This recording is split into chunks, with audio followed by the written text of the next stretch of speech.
discussion. How were you guys able to flip the script in the third quarter? Yeah, it was all about my halftime speech, Gareth, for sure.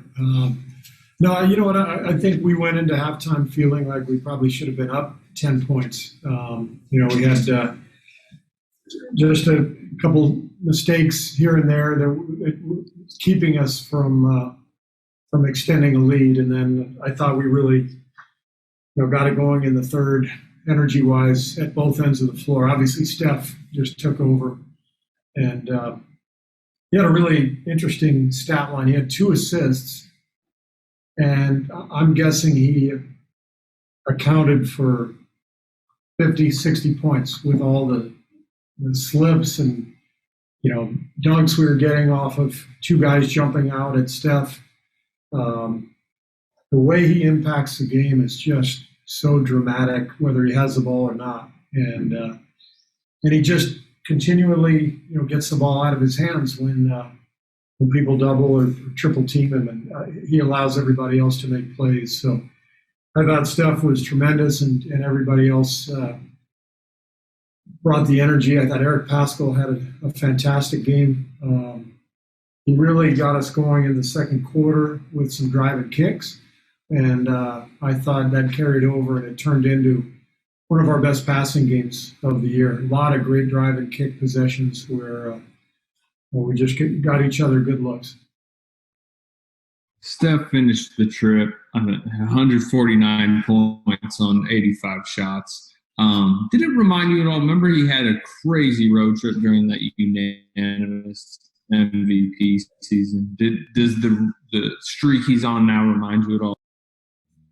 There have been so many Steph stretches over the years. I don't remember that one. I think that's part of Steph's brilliance, is that he just constantly amazes you to the point where you almost take it for granted.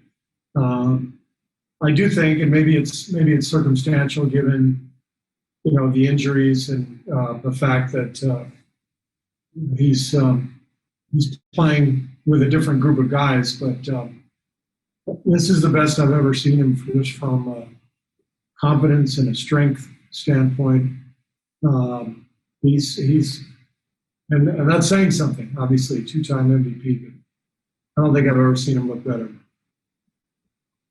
How much of this small ball stuff are you going to want to continue doing even when you get some of these centers back in the lineup? Well, it's a good question, Wes. I think every game is different, and we definitely need to find pockets during the game to play Draymond at the 5. He's now in a really good groove.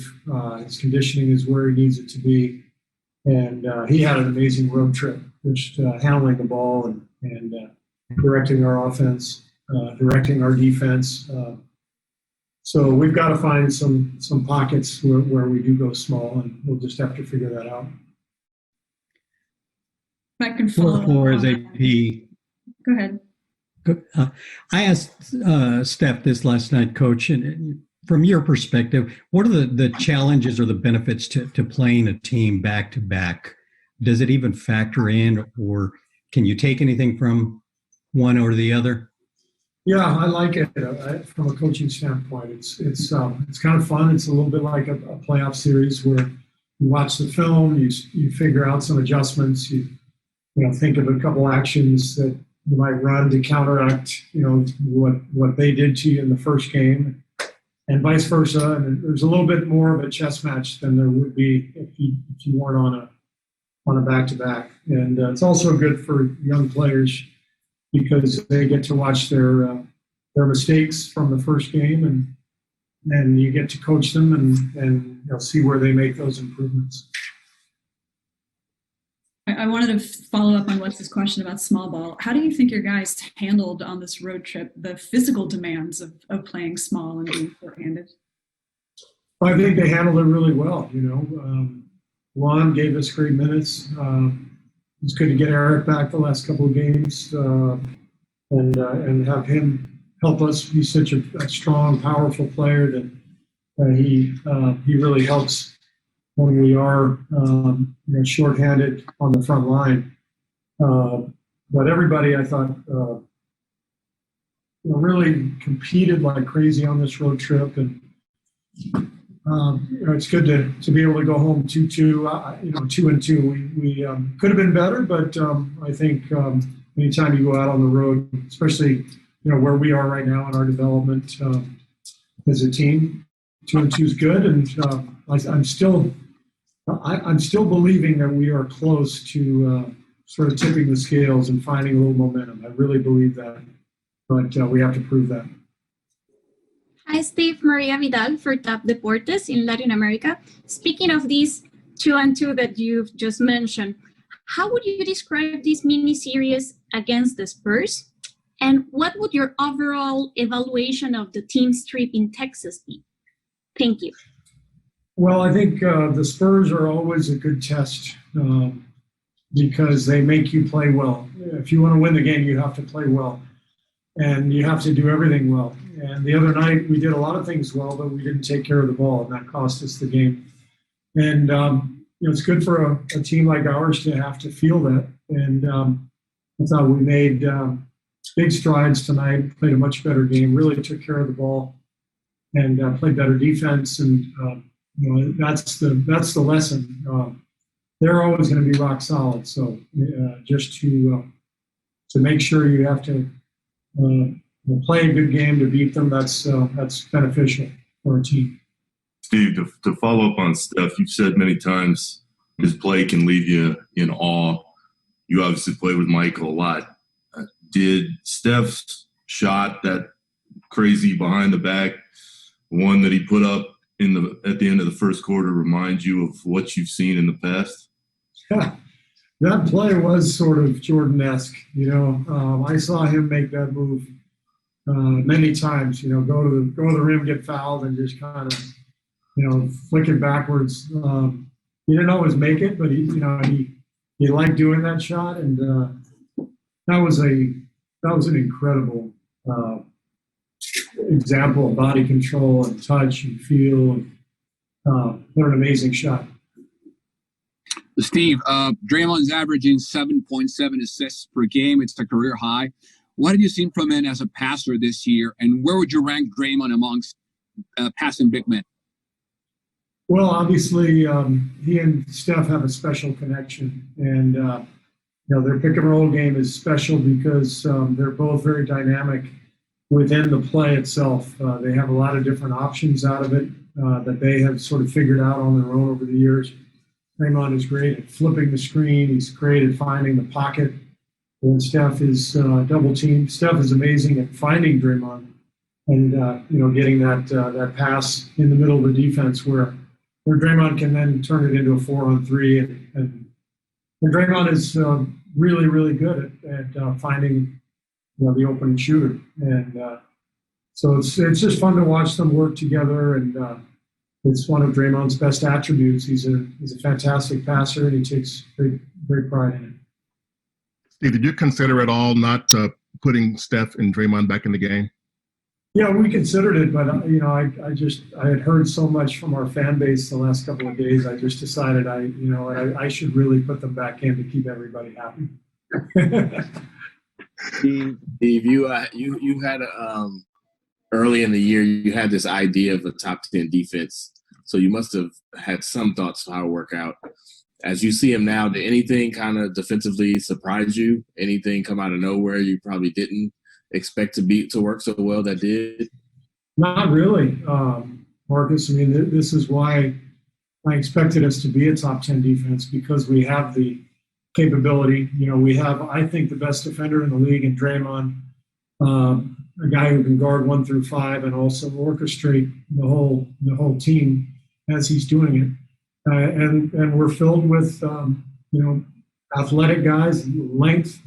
So we have the capability, and I think we're really showing it. I believe we're now top 10 from an efficiency standpoint, and obviously we're excited to get James back. It'll change the look, but as James continues to grow, we should only be better defensively with his athleticism and length. So it's exciting, and it's, I think, probably the main focus this year is really trying to return being a premier defensive team, because that can set us up to be competitive at an elite level, not only this year but beyond. So that's the focus. Steve, do you plan on watching the G League game tomorrow morning? And if so, what is like your communication with the guys while they're on assignment? I will watch it. I've got it recorded. I'll be asleep when it comes on. We get back really late tonight, so I'll watch it once I get up. But I've texted a little bit with Nico and Jordan, and I've talked to my son who's down there as well, and they've had practices and scrimmages, and all going well so far. So I'm sure they're all excited to play a game.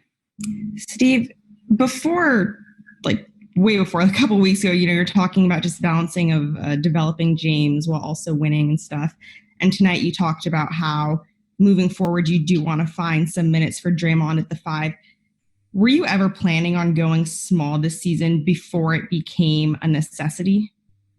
Yeah, we over the last 6 years, it's been one of our strengths was Draymond at the 5 for basically the last 5 or 6 minutes of the half and then of the game. And we felt like once Draymond was in condition and really ready to play heavy minutes, and we were going to get to that. So obviously we weren't ready for that early in the season, but the injuries sort of forced our hand, and Draymond is showing why he's so brilliant playing that center. But Steve, you're 4-8 against Pops in San Antonio since you got to Golden State. Where would you rank this win against the other 3? Definitely third. About 6 playoffs. I don't remember any of them. Are you optimistic James can return Thursday?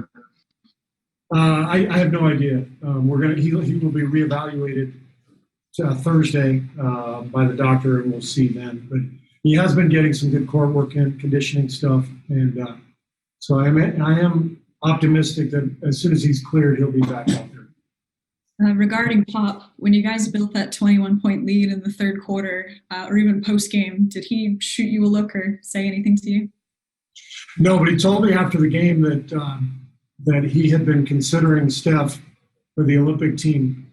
But he said after the way Steph embarrassed him tonight, he's no longer in consideration.